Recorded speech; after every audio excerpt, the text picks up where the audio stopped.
Coming up today on Uncommon Sense, we will speak with Ted Janiszewski of Saint Irenaeus Ministries and a future speaker at our conference this summer. Stay tuned.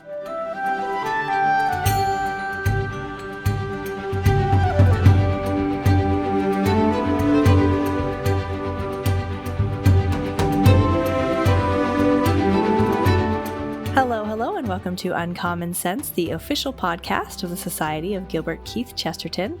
I'm Grettelyn Darkey, your host, and joined as usual by my wonderful co-host, Joe Grabowski. How are you, Joe? Very well, Grettelyn. Thank you. Wonderful. And we are happy to be joined today by Ted Janiszewski. If you have ever been to the Rochester Chesterton Conference, you may have met him, but he is a speaker this year at the main conference, and we're very excited to have him. Ted, why don't you go ahead and introduce yourself for our audience here? Sure. First of all, thank you so much for such a privilege to be on the podcast. I'm really looking forward to giving this talk. So I'm Ted Janiszewski here in Rochester. I actually grew up in Pittsburgh, Pennsylvania, came up here to go to school. And what I did not anticipate was that I would also be joining the Catholic Church. So I'm a convert from Episcopalianism. But that was, I don't know, do you still qualify as a convert when your conversion was half a lifetime ago? Oh, sure. Yeah, okay, all right. I guess so, right? So, I settled here in the Rochester area. I went to work for Saint Irenaeus Ministries, which was founded by a great man, David Higbee. And so I was kind of his man Friday. First, it was just helping around, with logistics and stuff. I went to school for theology, mainly biblical studies at the University of Notre Dame, and came back and started helping with the teaching. David passed away in 2019, and since then I've been the sole director here. And it's a thriving Catholic community here in Rochester. A lot of joy. A lot of life, and the Rochester Chesterton Society, just having a meeting actually here at the Saint Irenaeus Center in a couple weeks, reading through the Ball and the Cross is, one of the early ones. That Rochester was an early adopter in this Chesterton movement. So privileged just to be a part of things and to see you guys. Wonderful. It's great to see you. And we know that the Rochester Chesterton School was one of the early ones as well. It's a neat connection. Yeah, I teach Latin there. Actually, I need to get ready for that tomorrow morning. So I feel like the fun uncle, because I only go out there one day a week, and I just teach the upperclassmen. So we're going through Virgil right now, and actually with my Latin 5 class, we're reading through a Latin homily from Roman Gaul from the 5th century AD, which has never been translated into not just English, but into any modern language. So it's like a commentary on the Creed, and by Eusebius Gallicanus. And so, that's what I get to come once a week and have fun and just enjoy the student body. What wonderful kids. And it really there, like the educational philosophy is that these students are we're not just giving them information and sending them out into the world, good luck, kid. This really is the moral and spiritual formation of our future friends and neighbors, right? And so, that's what this is about, is building something that will last, and part of that is handing down the faith. Chesterton Academy. Beautiful. Yeah, building up people that will make the communities. That's wonderful. Well, go ahead, Joe. Yeah, so Ted, you by describing your background there as a convert, and then sort of clearly jumping into the deeper end in some ways with studies of theology and the classical influences, I think it would be neat just to get a little bit of background on your discovery and appreciation of Chesterton, if we may, because I think sometimes Chesterton is regarded as for the masses or for lay theologians and so forth, but it's not necessarily true. A lot of those who even devote their entire lives to the academic work in this field still find Chesterton rewarding. So maybe just tell us a little bit about that background. Absolutely. So I started. I mean, so I guess my introduction to English Catholicism was with J.R.R. Tolkien. I think with many people. My parents read that to my sister and me when we were children. I still remember my mother doing the Treebeard voice, which is just wonderful. But okay, J.R.R. Tolkien and C.S. Lewis was very, very important for me. Um, when I was an Episcopalian, right, when you're standing at the crossroads in your life and deciding which way to turn, do we go with the world, right? It's just like in First Kings 18, right? Baal or the Lord, right? And you have to kind of choose a way. And C.S. Lewis really was there for me with Mere Christianity and of course, Chronicles of Narnia as a kid. I came up here to Rochester, and that's where I first encountered this name, G.K. Chesterton. It was actually at a Chesterton conference here. I remember it was Shakespeare as Catholic, all the way back in, golly, 2006, I want to say, 2005 maybe.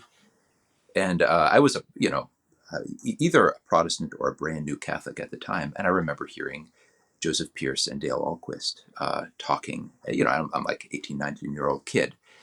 And oh my goodness, hearing this, not hearing his words, but like seeing the movement and the joy and the life that it gave rise to. I think the first Chesterton that I read was The Everlasting Man, I want to say. And I remember being really struck because I did know some classical history. Really struck by his comparison of the Romans and the Carthaginians. I thought that part of it just absolutely soared. And I later found out that the Everlasting Man, it is really deep. It is a theology of history. It's like City of God, and that was instrumental in the conversion of C.S. Lewis, who was instrumental in my own conversion. Right? Not just to Catholicism, but my adult reaffirmation of my Christianity. And since then, I've gone on. So we've read through Orthodoxy here. We've read through heretics.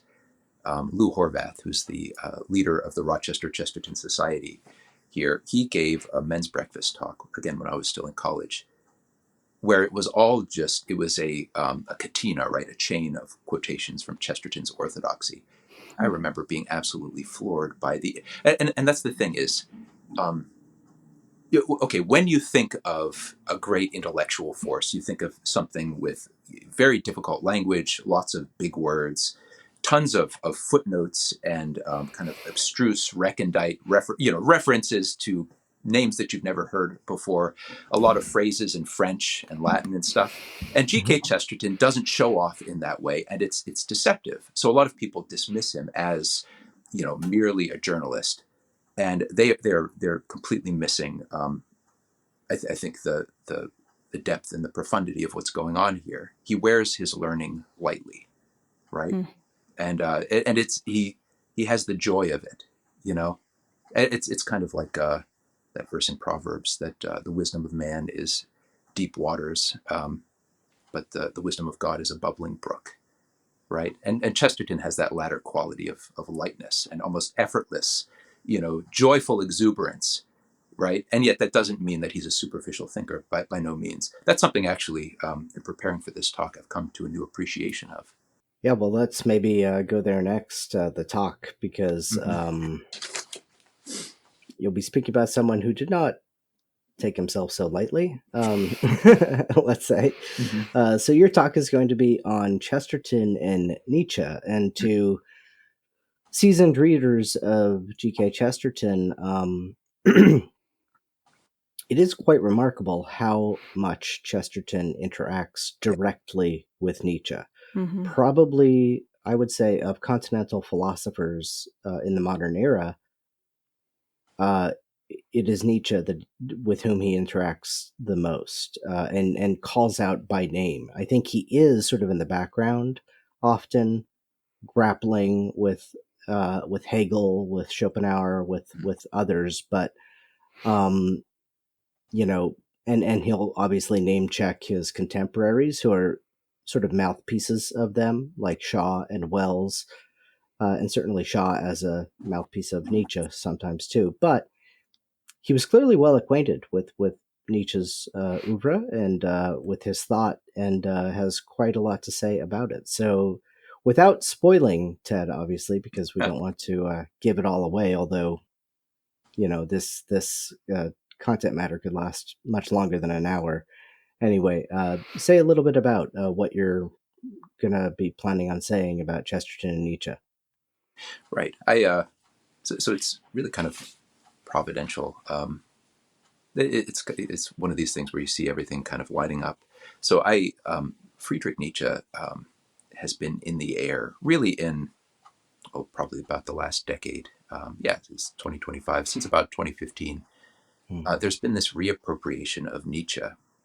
Interestingly, on the right, the kind of the right wing of politics has picked up this idea, this thinker. Nietzsche, who was not really that.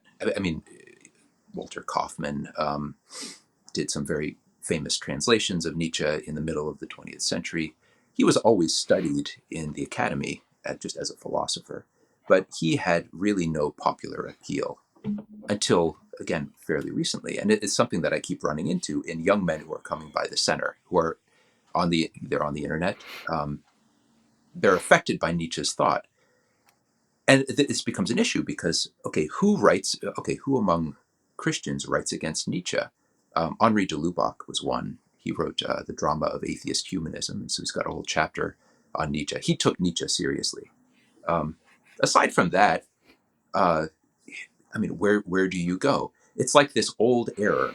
Okay, before World War I, Friedrich Nietzsche was the talk of the town in London. He was, oh my goodness, there was such enthusiasm for him. And all of G.K. Chesterton's friends were abuzz, like a flutter about Nietzsche and his idea of the evolution of man, right? This Übermensch, right? This new leap forward. The Superman is going to be to modern humanity as the ape, right, is to us. And so, Shaw wrote a play, Man and Superman. Wells wrote a novel. What is it? Something on the Giants. I can't remember. Do you know? I think I know that one. I don't remember the name, but yeah. I've got it written down somewhere. Okay, but so Chesterton, back before World War I, when Nietzsche was the big new thing, Chesterton took him down, right? And Joe, you're absolutely right. I was floored when I found out the number of places where Chesterton not just names Nietzsche, but actually engages with his thought. Sometimes it's just an illusion, right? German professors, he'll say, and then quote some clear idea of Friedrich Nietzsche, and not just in his essays, right, and in his journalism, but also in his fiction and in his poetry.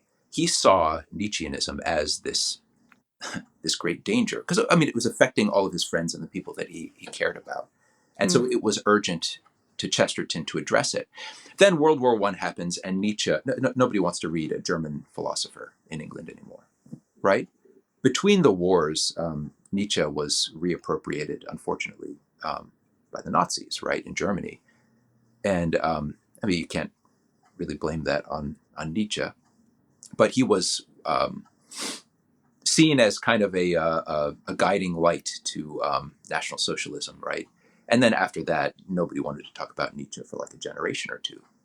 Now, okay, we've got Nietzsche in the air again, and people are scrambling around and saying, how do we confute this philosophy? We don't have any arguments against Nietzsche. Nobody's been talking about Nietzsche for years. And so what we're doing here is dusting off this old tome of over 100 years ago.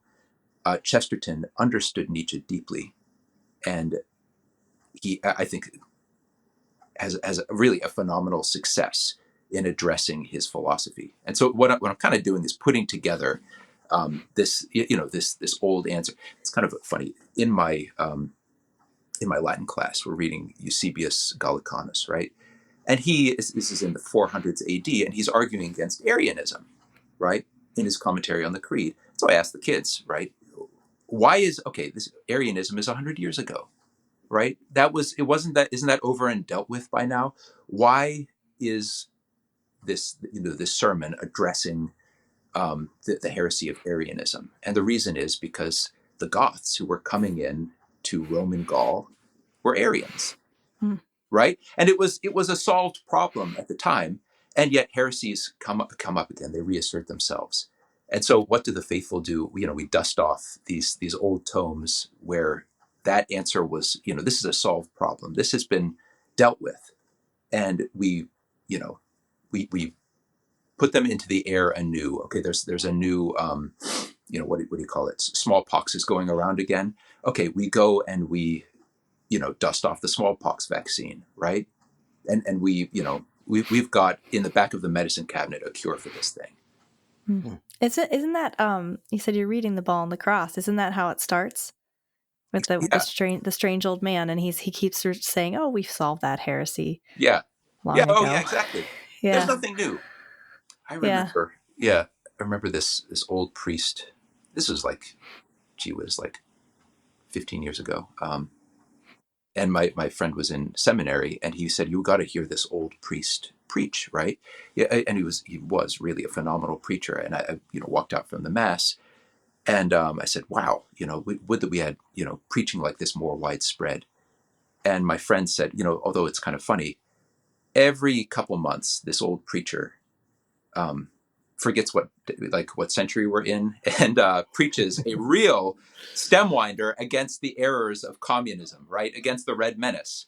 And he said, and we chortled, right, and we said, "Oh no, yeah, like that'll ever be a thing again." And okay, is Marxism still an idea to be dealt with? Yes, absolutely. Or I had a friend at the Oratory in Toronto, Dr. Aaron James. He's their organist, and he's got 2 PhDs. And he sent me a text once that he just heard a homily against the heresy of utraquism. You know that one? No. Daily Joe Mass might. homily. This priest gets up and he preached against utraquism, which is, okay, utraque is the, it means both in Latin. So utraquism is both and ism, right? And so it's the belief that you have to receive both the chalice and the both the body and the precious blood, the Eucharist under both species, or you haven't received the Eucharist, right? That's what the Hussites way the Hussites, yeah, that's right. I've never heard it called by that term. I would have Yeah, just called it Hussitism, but yeah, yeah, right. And so that was this again a solved problem, and you think okay, why would you preach a sermon against this? I'll be darned if a few years ago a young man came to the Saint Irenaeus Center, and he was talking with an Orthodox guy online. This young man was thinking of becoming Catholic, but this ortho bro that he was communicating with said, "You can't become Catholic because Catholics often receive under just one species, right? And if you only receive the precious body, are you receiving the Eucharist, right?" And so this young man comes in. He's like, "I don't know if I can become Catholic. Like, do you guys really have the Eucharist?" And I'm like, "Oh, this is a solved problem, right?" So I went over to the Catholic Encyclopedia, right? I literally blew the dust off of it, opened up to utraquism. I said, "Sit on the couch and read this article." All right. And by the time he got off the couch, it was no longer a problem for him. He was ready to become Catholic, right? So that's what we're doing here. Okay, Nietzscheanism is, I will contend, a solved problem. It is newly, reasserting itself in the online right, and yet we have an answer, right? We just need to remember it. Interesting to, yeah. So tell us more though about how you're synthesizing this. I think you should eventually write a book on it. But how is this going to work out in the talk? Because obviously you're not just going to take all the references and say, "Look, he talked about Nietzsche." Like, where's this going to go without spoiling, if you could? So first of all, I started to say something earlier and then lost my train of thought about this being providential. So it's funny. It was at the Chesterton conference last year, which was such a ride. And poor Dale Ahlquist. He's it's like rugby, right? He's always bescrummed, if I can put it that way. There's always like this gaggle of people around him, and I get it. This is Dale Ahlquist, right? And so I, he's come out here to Rochester, you know, known, quote unquote, right? Dale Ahlquist since I was a kid, right? Since that Chesterton as Catholic conference all those ages ago. And so I could have, I could have invited myself to the conversation and, you know, but I gave, I didn't, insist on, right. I decided if I were Dale Ahlquist, I would like a bit of a break. And so it was the end of the conference. It was the last afterglow. It was about 2:00 in the morning. And Dale Ahlquist walked by with, a big glass of wine. And he walks up to me and he says, "Ted, we didn't really talk this conference." And I was about to say, "Oh yeah, sorry about it," to explain, right? And he said, "We didn't really talk this conference, but you're talking at the next one." And so from the time he said that, I thought, well, what am I going to talk about? What is urgent? What is affecting the lives of Catholics right now? And it's Friedrich Nietzsche. And boy, does G.K. Chesterton take out Nietzscheanism, right? So I wrote, a couple of days later, I wrote to Dale and I said, could I talk about G.K. Chesterton and his critique of Nietzscheanism? Right, I think that would be important.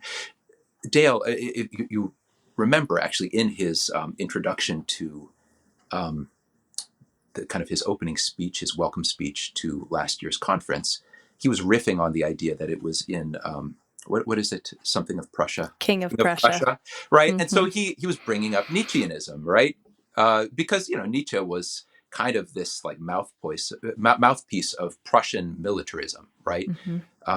Nietzsche was not very successful in war as a soldier. He was kind of a frail person, but he loved the idea of war, right? So Dale took on Nietzsche, and so I thought this I think would be good and timely. And Dale wrote me back and said, "Perfect. Okay, you're approved for the topic." And in fact, there is a book coming out called Chesterton and the Philosophers. Do you know about this? Joe, you're contributing to this, aren't you? I am, yeah. Yeah, right? And so Dale says we've got the chapters, and every chapter is, Chesterton and Hume, Chesterton and Schopenhauer, right? Chesterton and Socrates. Every chapter is assigned except for Nietzsche. Ted, would you like to write the chapter? Awesome. Yeah, and so talk about providential, right? Yeah. So I've been, I just sent my my submission into Landon Lofton, who's doing the editing for this, and it's a little, I kind of overdid it. To be fair, there's a lot of material to cover, but I kind of blew over the word count, right? Landon is a great editor, and I know that he'll do well with what I sent him. But in the course of doing research for this, what I found was, for G.K. Chesterton, it was not just timely because a lot of his friends were affected by Nietzscheanism. It was also very personal. Because when G.K. Chesterton was a student, right, at Slade School of Art, he encountered Nietzscheanism when it was first crossing over into the English language. And it was affecting, especially Nietzsche's ethical teaching, was affecting the student body there. There's that famous and kind of chilling essay of Chesterton where he talks about, it's called the Diabolist, right? And he says that this was the most terrible thing that has ever happened to me in my life. And basically he saw in one of his fellow students there the effect of Nietzsche's nihilism and his atheistic morality. And it was gazing into the abyss, right? Yeah. G.K. Chesterton experienced that firsthand. And he was, you can tell from the fact that in Chesterton's writings, if you can identify one central unifying theme, it is rejoicing and it is wonder at reality, right? The fact that this exists is good, right? Down to all of its most common and, seemingly inconsequential details, right? It's good. It has meaning. It has purpose. Chesterton is, in everything that he did, is against nihilism, because I think nihilism was it was kind of the dark hound that was dogging him, that was whispering lies to his heart. And so Chesterton, he reasserts the goodness of this creation and its meaning and its purpose and its eventual end in God, right? And, he is drowning out the voice of the abyss. That's great. Yeah, I love Ted too. That as you're saying, this is this is an antidote needed for this time, and as you pointed out, there are others who have confronted Nietzsche and dealt with, thought about him. You mentioned de Lubac. Contemporaneously now, we have certainly figures like Peter Kreeft, and Bishop Barron, of course, has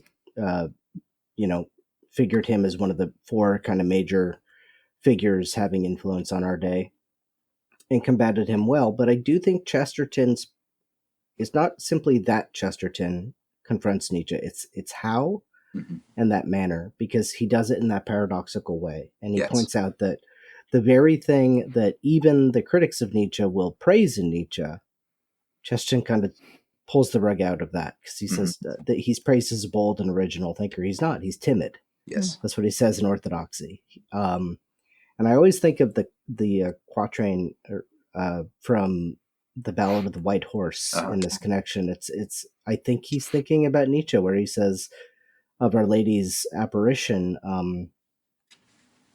her face was as an open book, or an open word when brave. Yeah, her face was as an open word when brave men speak and choose. The very color of her cloak was better than good news, and that when brave men speak and choose, that it takes bravery, and that's kind of his point with Nietzsche. This whole beyond good and evil thing, there's nothing daring in it. It would be more daring to say more evil than evil. That's, be the Star Wars baddie. That's that's the way to go. Don't. So I think particularly as you point out that this infects young men in our current day and age, in this milieu, that's a kind of argument that will appeal to young men. Yes. Because you're sort of saying to them, okay, boys can read Nietzsche, men put Nietzsche back on the shelf, Well, and it's reminiscent too. I'm just rereading Orthodoxy, and I just got through the part where he talks about Joan of Arc. Yes. And and he's saying, this is, she went and fought, and he just talked about it and thought about it, and it's this whole idea of, are you going to be a doer, or are you just going to sit back in your armchair expert way and not do anything? Yeah. So I think so. I have it right here on my. Can I read it? It's so good. Go for it. Yeah. Joan, when I came to think of her, had in her all that was true in either Tolstoy or Nietzsche, all that was even tolerable in either of them. Of course, Tolstoy is the equal and opposite, right? The pacifist, no matter what. And, Nietzsche is the violence, no matter what for, right? Violence just because of violence, right? I thought of all that is noble in Tolstoy, the pleasure in plain things, especially in plain pity, the actualities of the earth, the reverence for the poor, the dignity of the bowed back. Joan of Arc had all that, and with this great addition, that she endured poverty as well as admiring it, whereas Tolstoy is only a typical aristocrat trying to find out its secret. And then I thought of all that was brave and proud and pathetic in poor Nietzsche, and his mutiny against the emptiness and timidity of our time. I thought of his cry for the ecstatic equilibrium of danger, his hunger for the rush of great horses, his cry to arms. Well, Joan of Arc had all that. And again, with this difference, that she did not praise fighting, but actually fought. We know that she was not afraid of an army, while Nietzsche, for all we know, was afraid of a cow. Tolstoy only praised the peasant. She was the peasant. Nietzsche only praised the warrior. She was the warrior. She beat them both. At their own antagonistic ideals, she was more gentle than the one, more violent than the other.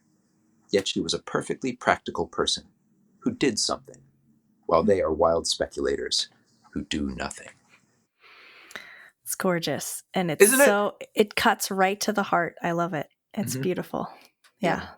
And it's interesting too. So in G.K. Chesterton, his engagement with Nietzsche, it's overwhelmingly negative. It's largely critique, right? And sometimes it's just like kind of a passing barb, right? He'll just say, kind of insult Nietzsche just because he's there, which we enjoy. He does actually, recognize, and this is interesting, that he does praise Nietzsche in a number of places. I think he recognized the quality. And okay, what is it about Nietzsche that captures the moral and spiritual imagination of particularly young men, right? There is something there, and it's something that's lacking in the modern world, which is largely pathologized masculinity, right? So Chesterton recognizes that. He does not attack a straw man, but it's largely critique. Sometimes he takes him on in fiction, like in The Ball and the Cross. What's his name? Morris Wimpy, the maudlin Yes. professor. And so he's this, he worships violence, and he tries to get the two duelists to fight in front of this Polynesian idol, right? And then, McKeon throws a sword at his feet and says, "Fight, you dog." And this worshiper of violence turns and runs, with his tail between his legs, right? And so is that a cheap shot at Nietzsche? I don't think so, right? I think like what Chesterton is doing here is showing the hypocrisy of his system, because Nietzsche was not a man of violence, right? He was a man who praised violence. But yeah, right? Yeah, it's more like Man Alive, right? It's threatening with the pistol to wake someone up and bring them back to life. It's I don't know. It's a very Chestertonian thing to do. Mm-hmm. Well, and if I may, I think, you mentioned in earlier, Ted, that Nietzsche certainly is an influence on the Nazis, and perhaps maybe that's a bit unfair, or that Nietzsche is being taken out of context a little bit there in his influence. I think he was, to a certain extent, ripe for the picking there. But leaving that aside, I think this is precisely where the more insidious and dangerous aspect of Nietzsche comes in, because it's not so much the open violence of the Nazis. It's the hidden, dressed up in flowery language, euphemized language of the eugenicists and the abortionists and everyone else in the West. That in other words, if you can put enough scaffolding of theory around the will to power, and make it palatable, that's kind of the real insidious and dangerous thing. So I think that's why Chesterton is so concerned to attack it as vociferously as he does. Right. And that the couching of these things in kind of fancy language, that you mentioned that before, Joe, about Nietzsche really being kind of a timid thinker. Why is it the Übermensch, right? The overman, super just meaning not exceptional, but the above. It's just the word for above, right? Right. Why is he the above man? Why doesn't he say the better man, right, or the worse man? Why the spatial metaphor? And that's why Chesterton accuses Nietzsche not just of muddy it's muddy language to disguise muddy thinking. And if he just came out and said what he meant, it would be apparent that it was nonsense, right? I do think there is a certain point to this idea of the overman, because there is something that Nietzsche really just revels in, and that is contempt for the weak, right? That's that in his Beyond Good and Evil, right? The transvaluation of values. What Nietzsche, this kind of tectonic shift in morality, this like evolutionary leap from man to Superman, it's to a man who can revel in his own strength and not apologize for it, as Nietzsche would put it. A man who regards the weak and the stranger, right, as enemies and loathes them. That's the idea. Okay, that's what Nietzsche wants. Okay, good and evil in his view is like that whole polarity is a result of the slave revolt of morality. Basically, it's Jews and Christians and women. Nietzsche did not like women at all. Uh, they have kind of thrown these shackles over, the mighty heroic warrior of old, and made him use his strength in service to the weak, right? To protect, the widows and the orphans. Nietzsche wants, and to your point, Joe. Okay, the euthanization of the weak and the foreigner and all those sorts of things, which flies in the face of biblical morality. Nietzsche does call for it, right? Like this is in his last published work, Antichrist. He has a line where he talks about that. The weak should perish. Mm. If anything, they should be helped to perish. That's a quote, right? And so, Yeah. okay, he doesn't call for death camps, but, the Nazis are, okay, more or less kind of taking him at his word. Mm. And that, okay, the idea of overman, okay, why the preposition, right? Why the spatial metaphor? It's the man who looks down on those who are below him. Mm. That's what, and that is openly being celebrated on the internet right now. Yeah. Yeah. Thank you for saying that last part, because it's and I don't care if we'll get in trouble in the comment boxes or anywhere else. And we try to keep things as apolitical as possible, but at the end of the day, sometimes a spade has to be called a spade. And Mm-hmm. I'm more prepared often to call out, and since I did just mention eugenicists and abortionists, I think I won't be accused of being one-sided here. So I do think also you have to call out those that are ostensibly maybe on your side in the political discourse of our day. Right. And there is this very disturbing movement, especially surrounding language, that like, well, we won't be cowed by political correctness anymore, and so we'll use the taboo terms to refer to the mentally handicapped or whoever it happens to be. Mm-hmm. And I find myself increasingly wanting to kind of like step in and say, slow down, Yeah. and just be very, very careful what's motivating this, because we've seen this before. We've seen it before, and it is, Nietzsche is a cautionary tale for us, I think. Yeah, and a loss of respect, not without going too far into political correctness, as we've seen happen, but like there is a certain progression where there's like a loss of respect in speech, and it goes further into usually physical violence. So it's this interesting sort of step-by-step process that is perhaps starting on the internet and needs to be stopped. Yeah. And I think there needs to be a rediscovery of what I would call traditional masculinity, which is Mm-hmm. which is chivalry, is what it is, Yeah. right?